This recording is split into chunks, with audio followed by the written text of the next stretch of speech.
Hey everyone, welcome to another episode of the Profitable Home Services podcast. You're probably wondering whose voice this is, that it's not Diane's, but we're going to be doing a little bit of a different episode this time around because it is the 1 year anniversary of the Profitable Home Services podcast. And I have been working with Diane for a long time, and I help Diane produce this podcast. So I thought, what better way than to chat with Diane on this episode, find out why she started this podcast, and really just highlight some of the best pieces that we've all gleaned and shared over the past year. So it's kind of, does it feel weird being on the other side of the mic, Diane? It does. And just for some clarification, the voice you're hearing is Lyndsay Phillips. She is my amazing virtual assistant. We've been working together forever. So Yeah. without her, I wouldn't be out there in social media world because my introvert side would be hiding me in a corner somewhere. So thank you so much, Lyndsay, for nudging, pushing, drop kicking, whatever you've Yes. done over the years to push me out there and make me Yes. visible.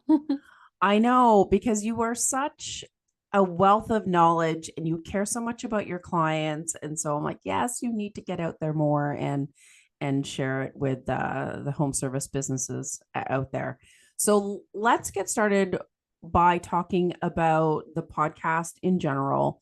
And we had many conversations, but tell the listeners why you started this. Over probably a 2-year period, we talked about doing a podcast. Mm-hmm. I'd already written several books, so I had taken that plunge, but I don't like being on camera. Yeah. I don't like being on front of a microphone. The introvert in me comes out and says, go hide in the corner. And I knew that in order to become more visible in the home service world, I had to step out of my comfort zone. And getting on camera, as scary as that is, was the next logical step. And so the Profitable Home Services podcast was born. We had curated a list of people we wanted to have on the show. We've gotten most of them on the Yeah. show, and now we have some bigger goals of who we'd like to have come on the show. I'm getting braver You as far are. as reaching out to bigger name people and saying, hey, would you like to come on my show? We got a big name person yesterday and went, woohoo, we can do this. And so Yeah. I think it has really built my confidence over the last year. And I realize even though I don't like being in front of a camera or in front of a microphone, I can do hard things. I can do this. And we're getting great comments from our listeners on the different topics and the different people who've come on and shared their expertise and their knowledge. So it all sums up to being passionate about working with home service businesses across the US and helping them become more profitable. And then once we get them more profitable, then helping them save money on their taxes so they're Mm-hmm. not having a profit or a cash flow leak in that area. And it all boils down to being heard by more people. Yeah. I know you help people, home service businesses, like save thousands and gain thousands. So even if people just listen to one episode, they always get an amazing nugget that they can tweak something. Yeah. So let's dive into what the biggest myth you would say is when it comes to increasing profits. In my opinion, the biggest myth is being willing to settle for whatever you get. Mm, The profit is the profit. Usually it's whatever your tax preparer tells you that you owe money on, that is your profit.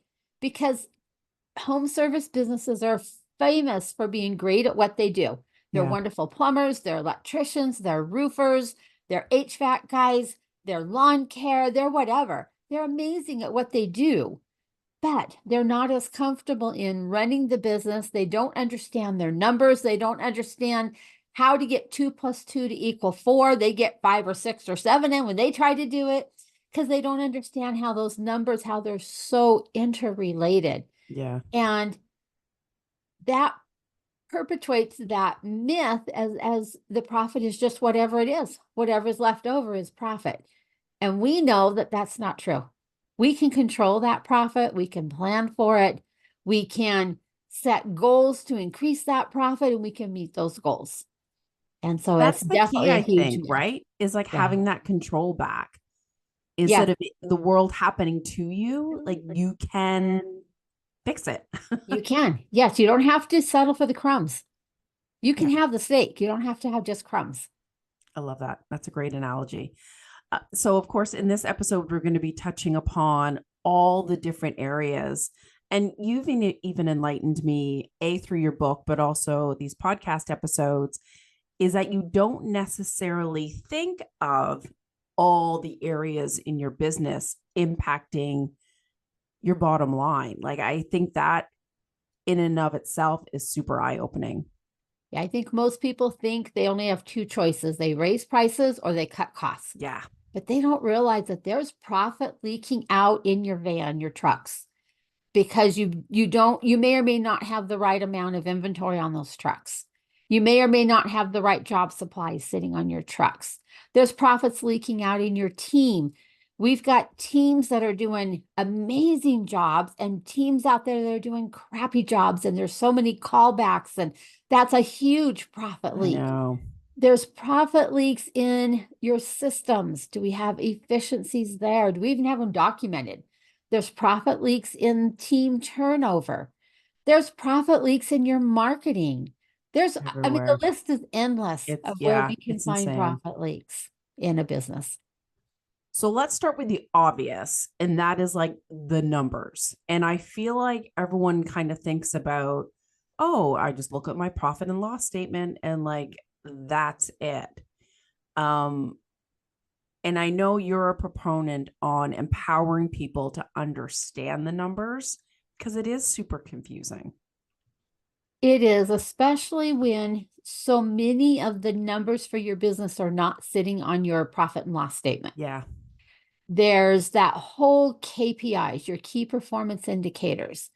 What were your sales this month compared to last year at this month? What were your sales this quarter compared to last year at this quarter? Mm-hmm. What's your revenue goals? What's your bottom line profit goals? What's your fully burdened cost of your labor? What's your conversion rates? How many calls are turning into sales? How many calls are you getting a day? I mean, the numbers is endless places that we can find numbers in a business. And no, you can't track them all. You would take a full-time person just to track all the Seriously. numbers. But we can concentrate on a 2 or 3 of them for a period of time. In my coaching group, a lot of times we'll pick 2 or 3 sets of numbers and we'll work on it for maybe 6 months. Oh, wow. And we'll start to watch those numbers increase. A good example is I was working with a company that their closing rate on calls coming in is only about 20 or 25%. Ooh, Talk about a profit leak. geez. So what if we could start inching that up? Let's say it's just easy math, it's at 25%. Well, what if we could start applying that principle of tiny gains? So now we shoot for 27. Can we get it to 28? Pretty soon we're at 30. Okay, at 30, from 25 to 30, what did that do to our bottom line profit? Mm. By just converting a few more calls. And now we're working our way up, and a few months later, we're at 35 because we've invested time and training in our CSRs. Yeah. We're showing them, we're giving them scripts, we're teaching them what to do to get those calls to close, and we're getting back to people quickly. So now we're at 35. Can we get it to 40? Can we get it to 42? And then pretty soon you're upwards in that 70 or 80% range where you really need to be. You should be closer to 80 Oh, and okay. able to close that. So from 20 to 80 or 25 to 80, that's huge It feels like profit. a big leap, but if you, If we yeah, do it work in at it with small different increments. strategies. Yeah. And you find that all over a business. I've seen ones where they didn't have the right job supplies on their truck or their van. And so now you've got an employee leaving a job site, running to a parts store to get the small piece that somebody forgot to order. Ah, What did that do to your profit on that job? Totally. Especially if say it's a half-hour drive each direction. You just lost an hour of I productivity. know. And you're paying Or more for the item. yes, or the technician or the installer, or somebody who didn't do the job well. They checked the box that the job was done, but there's no quality control. So the Yeah. job wasn't done well. And the homeowner calls you later that day or the next day, and now you've got to send somebody else out. So instead of working a paying job, they're now working a free job. And Yeah, so there's just seriously. profit leaks everywhere in a home service business. There are. And I love that on the podcast, you ask every guest what they think the biggest profit leak is.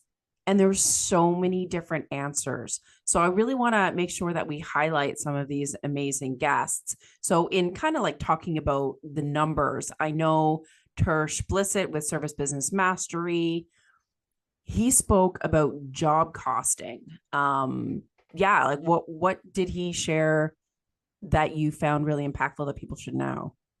Well, I think people or owners in the home service industry think, well, we're not general contractors. We don't need to do job costing. Mm, We're just running all these little jobs. And they forget that it's important to maybe pick a sample. Maybe we don't have to job cost every single job, but we should be job costing on a regular basis. Pull a job, take a yeah, look at what was the price on the job. What did the materials come to? Did they stay within the range we expected them to be? How many hours were spent on that job? Did that tech or the installer or whoever worked on it get it done in the appropriate amount of hours? And was there any callbacks or anything along those lines? Take a look at that whole picture of that job. Did you end up with a 35% profit margin? Or did you end up with a 5% profit margin? Because whatever that profit margin in that is the money that goes to run the rest of your business.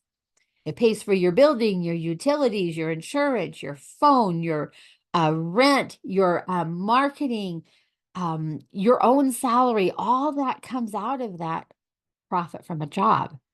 And so it's so important to check your jobs on a regular basis. I say weekly, pull a couple jobs. How's it going? Are we holding our rates? Are we able to close that job at the rate we need to? Because if you wait till the end of a quarter to do it, you've just lost thousands and thousands of dollars in profit leaks. So pick a few every week and that's kind of true. audit them.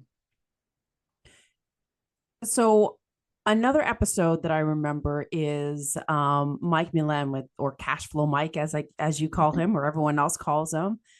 And like to me, cash flow is like a big proponent of your numbers. Like it's such a crucial factor that you need to keep going. What did Mike say on your show? The biggest point that Mike brought to the show was that profit does not equal cash flow. Mm-hmm. And I think too often here again, we look at that bottom line number on the P&L and we go, where's the cash? Because coming out of all those expenses is all your loan payments. And most home service businesses have loans against their trucks or their vans, whatever they're using. And so you forget about, we got a $700 a month payment here and a 560 payment on that one and a 422 on this one and a 800 and something on that one. And they look at that bottom line profit and they think, woohoo, we had a good month. Yeah. But we also spent another $6,800 in vehicle payments. And what did that do to your bottom line, quote, profit, which is more accurate as your cash flow? So cash flow and profit are not the same thing. We want to watch out that our financing is not mismatched. Mismatched meaning if we are experiencing a slow time in our business, that we're pulling from your credit line, knowing that we can pay it back in a couple months. We're not using long-term financing for a short-term need. And we're also, conversely, we're not buying a piece of equipment or another vehicle on a credit card. Yeah. Credit card is short-term financing, and a vehicle purchase is long-term financing. So making sure that our financing matches what we're spending it on, so we don't end up with mismatch financing. Or I see the guys getting these, I call them loan shark type loans. They're short-term financing, and those guys nail your bank account every single week at a very extremely high interest rate. And then they wonder, where's my cash? Why can't I make payroll? Well, because they Yeah. just hit your account for $5,000. That if you would have had the right kind of financing, that would not have happened. Ooh, yeah. And sometimes you don't realize the ramifications of the actions that you're taking and how they impact your bottom line. It seems like a good decision to solve the problem at the time, but from a financial perspective, you're not realizing kind of like the results that occur. Right. And it's that ripple effect. You throw the pebble or the rock in the water and Yeah, watch those ripples. Same type of thing on some of these decisions that are made. The ripples can last for years, that's true. unfortunately. Now, Chris Crew from the Blue Collar Success Group, um, I remember I was looking at the show notes or listening on YouTube, but he talked about labor costs. And I know you've talked about this before too, is that figuring out the cost of your labor and knowing those numbers. Um, what does that mean? And what did he share? Here again, it's some misconceptions out there. I think so many home service business owners think that I'm paying my guy, say, $30 an hour. Therefore, my payroll cost is probably $35 an hour. Heard the word probably in there. They've Yeah. never sat down and calculated, not only do we have the cost of payroll, we've got employer payroll taxes, we've got workers' comp insurance, Right. you're paying them for vacation and sick days, you're paying them for holidays. Maybe you have some sort of a retirement plan option or something that you're giving to them. Uh, you might be giving them a holiday bonus of some sort or a commission of some sort, depending on how you're laid out. So now that $30 an hour guy just turned into a $50 an hour guy Ooh. or 45, depending what's in your benefits package. Yeah. And when you look at it that way, the profit on your job just went to Oh man. nothing. And that's what we call a fully burdened labor cost. Not just a guess, spit on the finger and stick it up there and think this is what I think it costs. Actually, that fully burdened labor, in reality, this is the full cost of running that employee, which means that you don't want him in the truck doing what they call windshield time. You want him out there, him or her, out there actually doing whatever it is that they're hired to do and getting as many productive billable hours out of them as you can get. Now, I know you're a tax coach, enrolled tax agent. So naturally, you've spoken about taxes on the podcast, but I don't think a lot of people really think about the tax end of things when it comes to profits. So I know obviously you've done a bunch of solo episodes. You've talked to Ed Lyon on the show, a friend of yours in the tax industry. And so, can you share the correlation between taxes and profits? You bet. I see on a regular basis huge profit leaks in the tax side of a business. When I see somebody's financials and then I see their tax return, most often, if not all the time, they are overpaying their taxes by thousands of dollars. Ooh, And I always say that we all need to pay our fair share of tax because we enjoy the services we get for that. We'd like to have paved roads to drive on and, some emergency services, things like that. But why would we want to give the IRS a huge tip? seriously.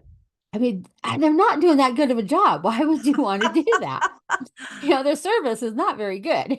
So let's take a look at the things that give you legal tax deductions. Something as simple as the Augusta rule. What if you were having a meeting in your home? You can do that up to 14 times a year and write off the cost of what you would pay to take your crew or something like that into a conference center or hotel center, something along those lines. Write that same cost off for having that same meeting at your house. Ooh, You didn't incur any extra costs except for maybe some food and drinks or something, but that's all part of that fee. The business takes a deduction on it, and you as an individual don't have to pick that up as taxable income. That's a super simple one that doesn't cost yeah, anything. And we all are having meetings. Why not use your home a little bit for that if you possibly can? yeah. Or hiring your family. How many home service businesses out there have junior high, senior high, college age kids that would like to do extracurricular activities? They'd like to go to this camp, a baseball camp, a football camp, a horse camp, or participate in some other activity. Why don't we pay for those activities with pre-tax dollars instead of post-tax dollars? Ooh. Just a simple shift. Let's see if we can find a way to employ your child within the business, and the money that they earn can now be used for that, therefore giving you a tax write-off in your business. They still get the money they wanted. Plus, now we're teaching them a work ethic. What a thought. Yeah. You teach them a work ethic and the value of $1. You want to do these extracurricular activities? Let's earn the money to do it. Or we take part of that money, we put it off in a Roth IRA for them, where it's Mhm. sitting there growing there tax-free, and they'll have Nice. it later in life. So those are just some simple strategies going all the way up to ones that are a little higher end. Most home service businesses have a plethora of potential liability out there, anywhere from things that they're doing on the job to government changes a law and it affects your business. I've seen businesses almost go out of business overnight because government agency of some sort changed a rule. I have this happening with a business on the East Yeah. Coast right now. A rule got changed and it's just about killed their business and they're scrambling to reinvent themselves. And so what if we could insure for that? And let's not pay a separate insurance company, but what if we could pay our own insurance company and we hold those proceeds, that the payments that we're paying into it, and it allows us to insure for liabilities we couldn't begin to insure for on the open market. But because we're paying them to our own insurance company in a separate entity over here, we're able to grow that money, grow that wealth, and potentially once we hit a certain level of cash and liquid assets, then we can start investing that money into other investments and start growing some passive income over there. So there's a huge opportunity for businesses that are, that $4 to $5 million range on up to take advantage of these types of strategies. And while they're doing it, they can take a tax deduction because the insurance fees that they're paying out of their business is a write-off. So some great Yeah. strategies for those types of companies as well. And that's one you totally don't think of. I think that was one of your early episodes. And who was the gentleman that was on there? It was That like was Captiva Insurance or something like that. Randy Sadler from CIC Services. Yeah. Yes. Yeah. I was like, what? You could do that? I had no idea. I don't Yeah. know about up in Canada where you are, but here in the States, yes. I have no idea. So my favorite episodes, Diane, actually had to do with mindset because you don't typically think that mindset will impact your dollars and cents, but they totally do. And I remember like Dave Sanderson's from the Miracle on the Hudson, he talked about adaptability and resilience. And I thought, oh, that's super smart. We've not, well, we've recently, or somewhat recently, we've all come through the whole COVID thing. Yeah. And our mindset really got tested coming through that couple year time period. And the businesses where the owners stayed in a positive mindset and were able to pivot and do what needed to be done to continue to grow your business, those businesses are flourishing today. Yeah. But there's that whole group that got caught up in, this is the way we've always done it. And if they are still in business, they're really struggling and they may not even be in business now. But if we can have a mindset of that there's plenty, that we can adapt, that we can be resilient, that yes, we might get the props knocked out from under us, like my client on the East Coast is with the government regulation, but we can pivot. We'll figure it out. We can do these hard things. And that's a completely different mindset. That's an abundance mindset versus a scarcity mindset. And an abundance mindset, that type of a business will have considerably higher net bottom line profits than a business where the owner is operating in a scarcity. I'm protecting what I've got. I don't want somebody else to crowd in there. They might take my business away. Instead of, you know what, hey, there's plenty of business out here, even in something as scary as COVID was. There's still plenty of business out here with lots of people we can help. Let me help you as another business. Let me help you become more successful. By me helping you become more successful, I'll Hmm. become more successful. And so that Totally. resilience and that adaptability is huge, whether we're going through something like COVID or we're just trying to handle a very shaky economy like we have right now. What's going to happen next month, next year? We don't know. Um, I'm seeing in my coaching clients right now that some of them sales have really come down in the last couple months. And they're a little concerned what's going on out there. People are just kind of waiting. Do we really need to replace that roof today? Can we wait and do it in the spring? That Yeah. type of a feeling out there. But if we keep our abundance mindset and we're willing to look for new ways to service our customers, it can make a huge difference in your bottom line profits. And I imagine it opens up your mind and it opens up opportunities for like partnerships or different areas of revenue that you hadn't necessarily thought of. I feel like it just brings more opportunities for growth. It does. Yes. And I see a lot of my clients starting to have conversations with other businesses that are not a competitor, but they're in a Yeah. similar part of the industry.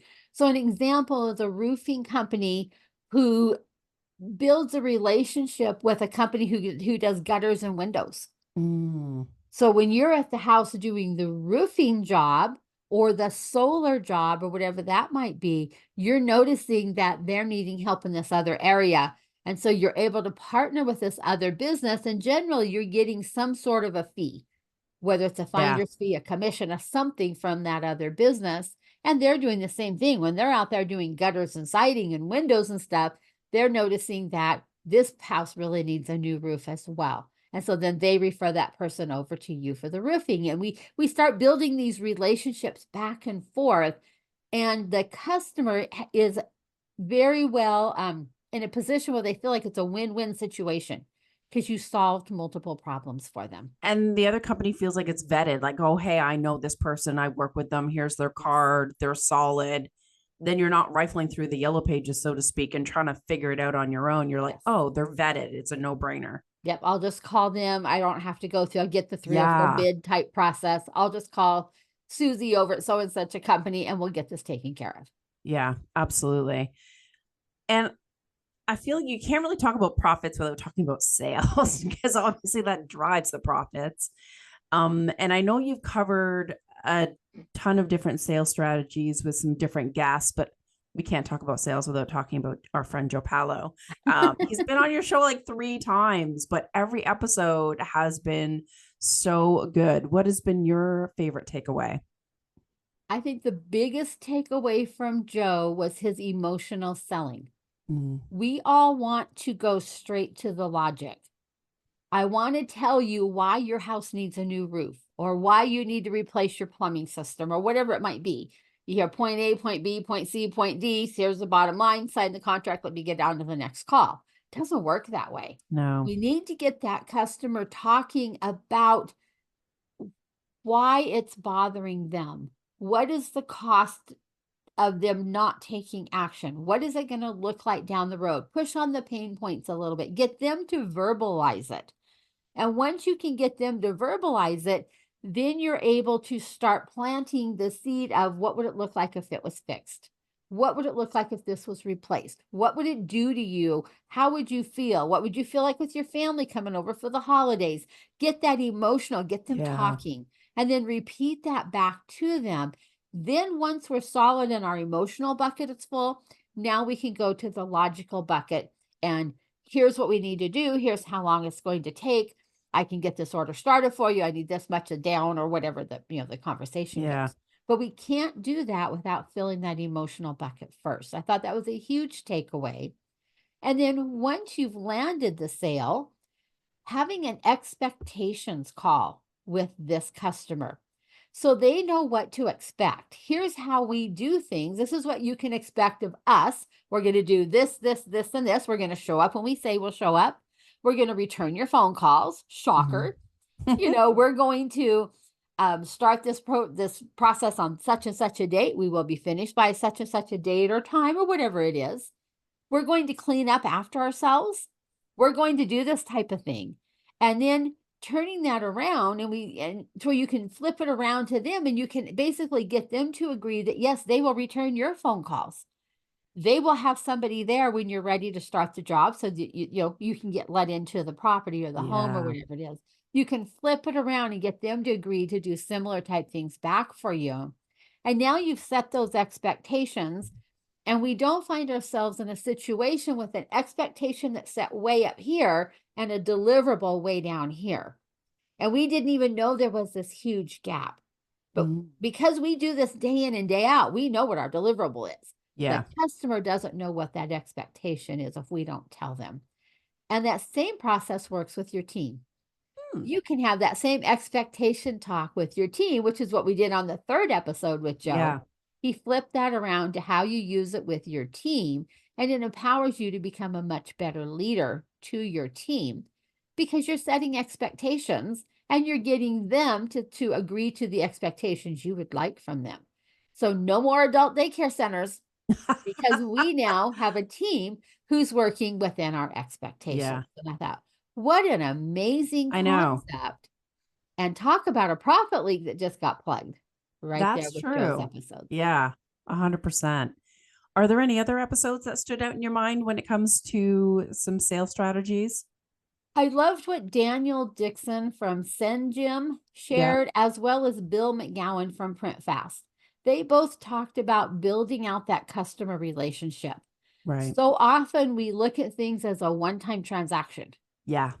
But if we can build out a longer term customer relationship to where we get repeat business, and the roofers are going, but wait a minute, they only need a roof every 15 to 30 years. But there's other things you can do for them, especially if you've built out relationships with those other businesses. That's true. But if we can get a lifetime value of our customer, including repeat opportunities to serve them or increase value with a bigger package or something along those lines, we've just upped our top line revenue and our bottom line profit because we've taken the time to build a relationship, not just a transaction. We're not going through a drive-through window, popping a burger in somebody's lap. Yeah, we're building out a long-term relationship, hopefully one that'll transcend multiple generations. Yeah. And it costs less for client retention than it does new client acquisition. Like it just makes sense. But it's amazing how often you don't think about the opportunities that are already like low hanging fruit. Yes, just reach out and pick them. Yes, they're sitting right there. And we get so focused on what's my SEO conversion? Do I need to get another Facebook ad going? Am I posting in the right places? When stop, take a look at your existing customer base. What can we do to serve them better? How can we come across as genuinely caring? How do we stay in contact with them?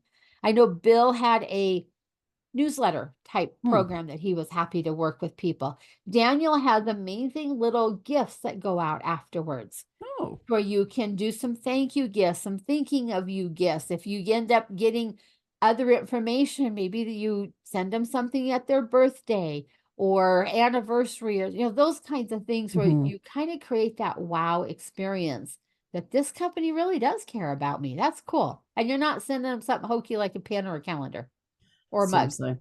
Those things don't count. And you're so much more likely to get referrals that way, honestly. Definitely. Yes. So obviously, I mean, yes, you want to retain clients, but there is new acquisition, new leads. And I know lead gen is always top of mind when it comes to home service business owners. And obviously, marketing plays a huge part in impacting those sales.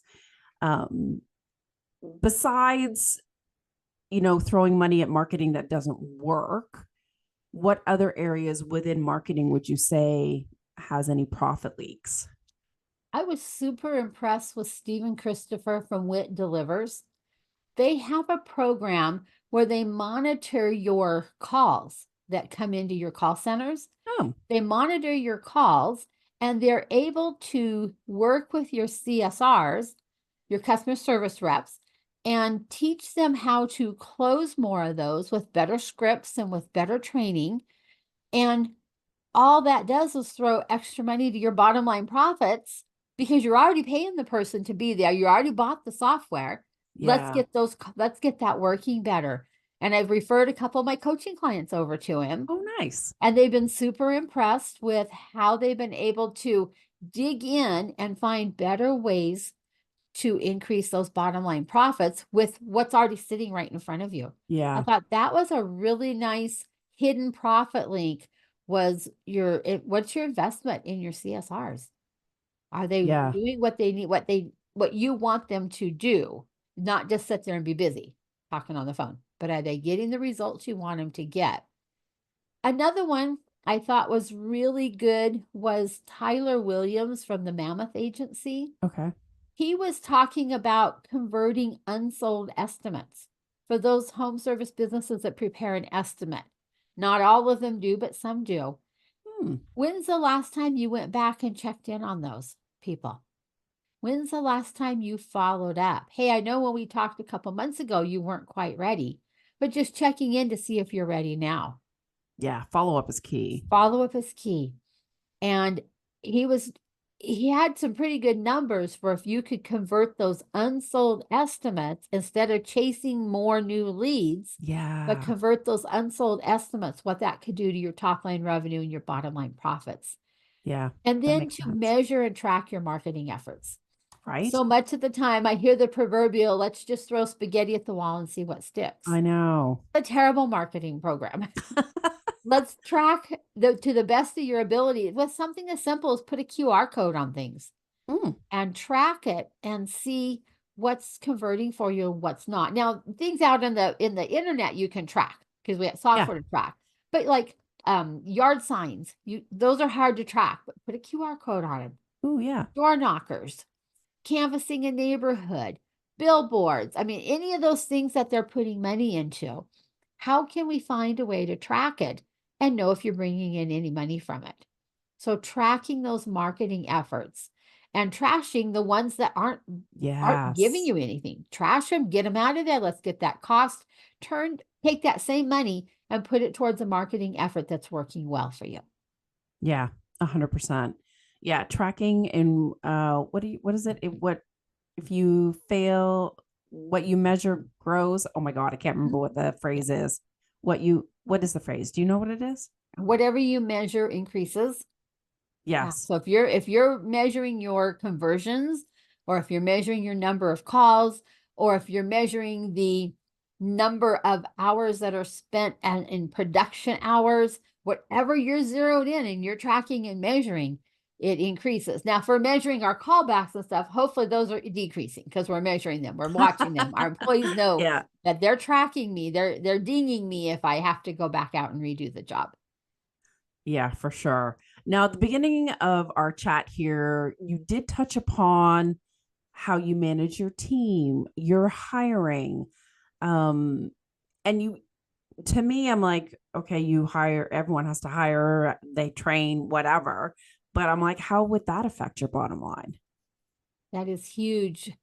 Seems like in the last several years, employee retention has really been a challenge Yeah. for home service businesses as well as all kinds of businesses. And I think it's not just limited to the US. I'm sure you're seeing it up in Oh, Canada hell yeah. as well. Employee retention. What do we do to get those people to stick? And how can we build out systems to where they feel heard, they feel cared for, because the number one reason employee leaves is not because of money.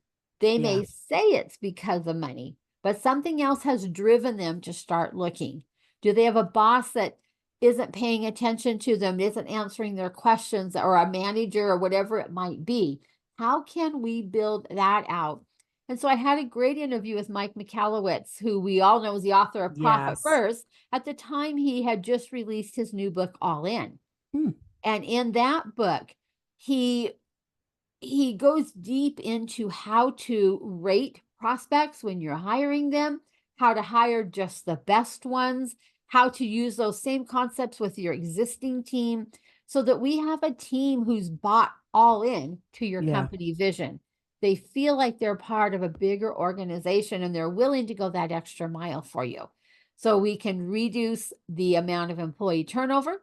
We can reduce the amount of mishires because we hired somebody who really doesn't a good fit, we can No. reduce some of those and drop that money back to your bottom line. Because anytime we have to fire and hire, we spend thousands of dollars and I we don't know. realize it, No. just between placing the ads out there, but lost True. productivity, lost team morale, all those areas get hit when we don't have a good hire, or if we have a person in our organization who is negative, who's always complaining about something in the Mm. company that you think of an apple with a bad little spot in it, and a few days later you go look at it and the whole apple's nasty and you throw it Yeah. away.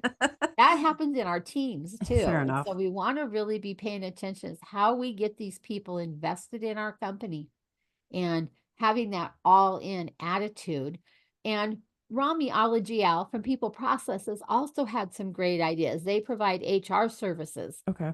for business with about 10 or 15 employees on up. And he had some great ideas and things that we can use to really build this buy-in from our team and to give them what they need to feel like they're part of a family type of an environment and not just punching a time clock. Yeah, yeah. Because you're going to get better performance out of people that have bought in, that feel good about what they're doing, that they're part of a team. And I feel like their performance will be higher, customer satisfaction will be higher, less mistakes, less callbacks.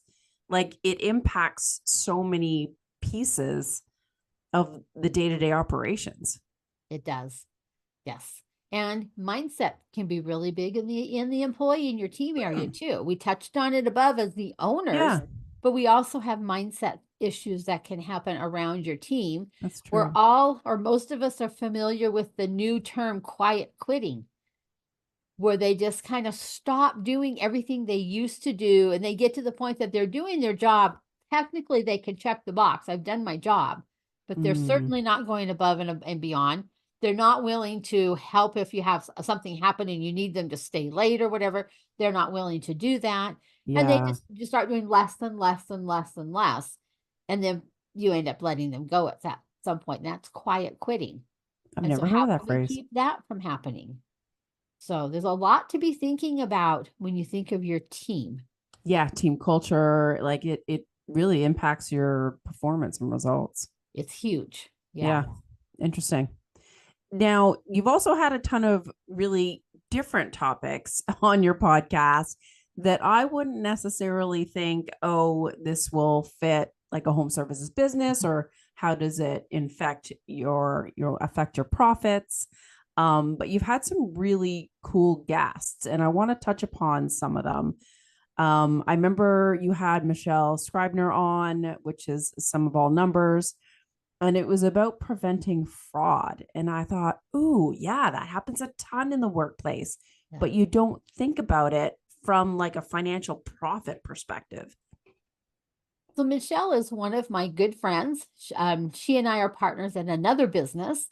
Yeah. And I heard about a business whose CFO, they had just terminated him because when they went looking at some things, they found some really odd things going on in their accounts payable area. Numbers seemed a little out of whack and nobody Mm, could figure out why. So they let their CFO go. And I'm sure as they dig deeper into everything that's happened, they're going to find a lot of employee theft, whether ooh, it's siphoning money off, not depositing all the money, paying personal bills through the business. It's going to be a combination of yeah. all that. So I reached out to Michelle. So Michelle, come on, you've seen this in clients just like I've seen this in clients over the years. So we tag teamed on this Yeah. episode and we talked about um first of all championing an ethical business. Yeah. It starts with the owner. You as the owner. If you're not doing things the way you want things to be done, how on the road can you expect your team to do that? Totally. If you come in late and you leave early and you not saying that you can't as an owner, but you need to have set it up ahead of time so they know that you're doing that. You don't just not show up. Yeah. If you aren't doing your job well, how do you expect your team to do their Yeah. job well? It's top down on, they really watch for your cues as to what kind of a business are you running. if you're keeping double set of books. And I don't see this as much now because we have so much software involved, but I Yep. used to see it all the time when we had more of that Oh, handwritten set of really? things. Dang. That here's what I'm reporting to the IRS. It's like, I Oh don't my want to know God. this. Please don't tell me this. That's nuts. But if you're not staying in integrity with yourself and with your business, with the government, with your vendors, Yeah. building that just that whole ethical business all the way through the business, and then watching for warning signs. Yeah. Taking a look at your P&Ls, and something I like to do in QuickBooks is run a P&L with all the months laid out side by side by side, and then I'll run it for the prior year. We start watching. I wonder what happened in June of this year. Those numbers are really high compared to June of last year or May or July. What's going on? Why is this different? And start digging Comparison. into those Yeah. expenses. How money was spent? Oh, that's right. We placed such and such an order. Okay, it's fine. But watching Detective for work. those, yeah, watching for those warning signs, and it comes back to knowing those numbers, knowing what your monthly nut is. We've talked about that recently Yeah. as a freebie we've been giving away is how much does it cost to operate your business every month? If we don't know that number, and that includes all the costs that are on your P&L plus those loan payments and things we were Hmm. talking about, your payroll taxes that have to be paid, your sales tax if you have to pay that. Knowing the cost of all those numbers, you've got something to gauge against. Well, why does my P&L show this number this time? This is out of sync. Something's going on. Or watching your inventory. Most home services aren't carrying a lot of inventory, but they all carry some. Yeah. Trucks and vans have inventory on them, and they may or may not have some on site. But watching those inventory number, who's ordering the job materials? How have you checked to make sure, especially if it's not you, the owner, have Yeah. you checked to see, are they inflating things? And so we have leftover materials that just kind of walk away. That Mm. impacts your bottom line profits. Yeah, it Many, would. many years ago, I had a restaurant as a client, a high-end steakhouse as a restaurant client. And we couldn't figure out why this business could never become profitable. We worked so hard. And finally, the owner installed some cameras back at her dumpster. And we found out that her cooks, or a couple of her cooks, were taking steaks and roasts and stuff and were setting them beside the dumpster, and their friends were coming and picking them up. Oh my gosh. But That's it took horrible. putting security cameras out there to find that profit leak. Once she Jeez. fired the two of them, boom, we were able to start becoming Oh, profitable. thank goodness. My God. But we couldn't figure out what is going on Yeah. in this business. Why can't we get it profitable? So frustrating. Employee theft. Yeah. So something to be, watching for. People go, I trust my team. They would never do that. But you need to be on it, and No. they need to know that you're monitoring, that you're Yeah. watching, 100%. and that somebody's paying attention. And then they probably would never do something like that. So that was just an unusual Yeah. topic that I thought still fit our whole idea of finding hidden profit leaks, Yeah. because that's definitely one that can be hidden. Yeah, absolutely. I mean, you've had Nancy Jutton, who is with Publicity, Diana Needham on for writing a book. It's like you don't necessarily think about that, but from a marketing perspective, boosting their authority, it does boost their authority and their credibility. You can raise your rates and it impact your sales. And how cool is it if you have a sales team that goes out and makes in-person calls to people? If your salesperson shows up at, let's say, at Lyndsay's house, and as part of their presentation, they give you this nice box that's got your logo and stuff on it. And you open the lid of that box, and in there, maybe we've got some crinkle stuff and some pretty paper, and there's a copy of Diane's book at Mm-hmm. Lyndsay's house. And she looks at that and go, wow, she really does know her stuff. She wrote the book on Exactly. it. Now, chances are that person will never read your book. That doesn't matter. The fact that they got that wow factor when they opened the box oftentimes will stop them from going out and getting a bunch of other bids. Yeah. because they were, wow, this company knows what they're doing. They know their stuff. I want to work with this company. And so you can save money with, getting better types of customers. We can get higher end customers than we would have gotten before. We all know those price shopper, tire kicker kind of people, the DIYs that are Yeah. not going to want to pay your fee. But what if we could move up to that next stratus level of Yeah. customer and then be able to take it one step further? Nancy talked about building out loyalty programs. So can Yeah. we build out some sort of a loyalty program with your top 20, 25% of your customers and get that repeat business from them, get the referrals and stuff that they want to give you, and then reward them for their loyalty. Yeah. That's way cheaper than Oh, putting more money into another marketing campaign. honestly, 100%. And even just by doing that one thing, how it can compound on itself. And by the end of the year, it's like this extra chunk of profit. Right. Now, before we end this anniversary episode, I want to touch upon that topic about if you make incremental changes in all these different little areas of how much of a big impact. Kind of It like your profit simulator that you have. Like you look at all these little tiny percentages that kind of compound on itself. That's the beauty of the profit simulator that we get to use on our profit impact calls. I'm able to come in and pick usually just 3 areas, Okay. sometimes 2, 3, not very many areas, and show that if we could increase or decrease, depending on what the area we're looking at, by as little as 3 or 4 or 5%, small amounts, Yeah, it's doable. it has huge impact numbers when you start putting 2 or 3 different areas together.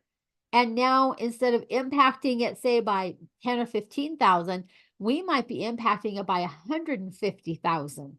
And you Wow. look at that, how it's just 15,000 here and 30,000 there and whatever over here. Yeah. But when you pull it together, the impact of them all working together can be huge. I've had people where we've been on a profit impact call, we can see a good $200,000 to $300,000 in savings. Holy. Smaller companies, that's why I say 50,000, because if I get a smaller company on there, it's Yeah. a little bit harder.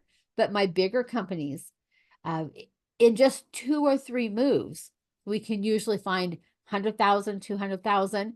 That profit simulator has 12 different areas. And then if that's not enough, we can go deeper in the software and we can have 40 different areas. But I don't do that on a profit Yeah. impact Yeah. call. That's too It's too much. much. Yeah. But just even showing somebody 2 or 3 areas, if we made some changes, we made Yeah.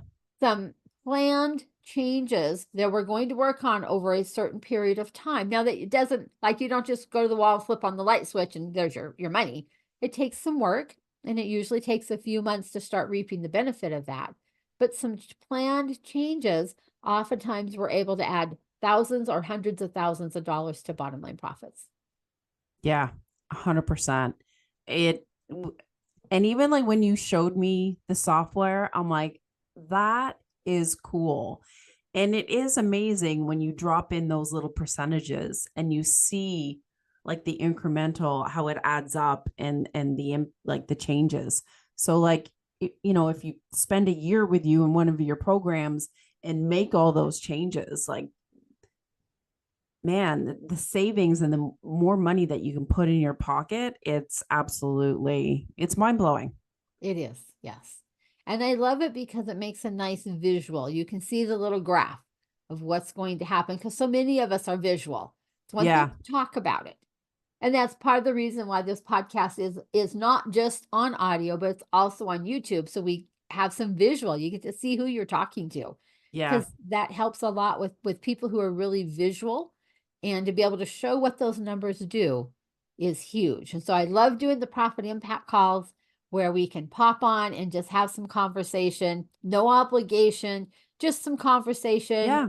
and look and see what could we do. Here's some ideas. You can go do it yourself if you don't Yeah. feel like you're ready to hop into a program and help you get it done. Yeah. But even to But just open up your eyes and just see what yes, can be done, that because I find like some of the home service businesses, they're ready to quit. They're exhausted. They're burnt out. They're like, oh my God, why can't I turn this around?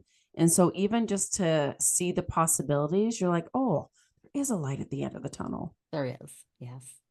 And every business can be turned around. Yeah. I hear people say all the time, but I haven't made any money for a couple of years.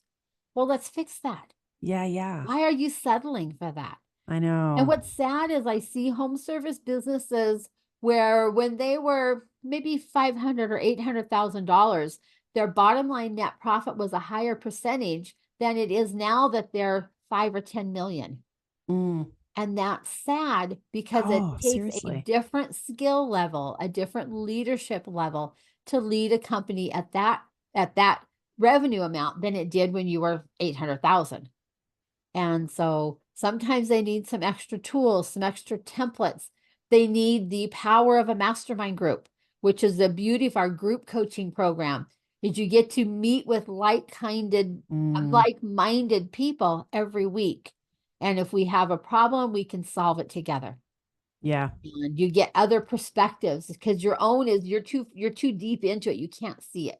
But if you can get in with a group like that, we start getting some ideas and ways to solve whatever the problem is. Currently, we're working on systems and processes. Mm. So most home services businesses don't have them documented well. No. They might have some, but they don't have a lot of them. And so how can we start documenting these systems and processes? Going back to our unusual guest, we had Steve Jutton on, and he talked about when is the best time to sell your business. Well, it's certainly not when you don't have your systems and processes documented. No. And so the different things you could do to get a premium price out of your business, and that was just Sure. one of them. Yeah.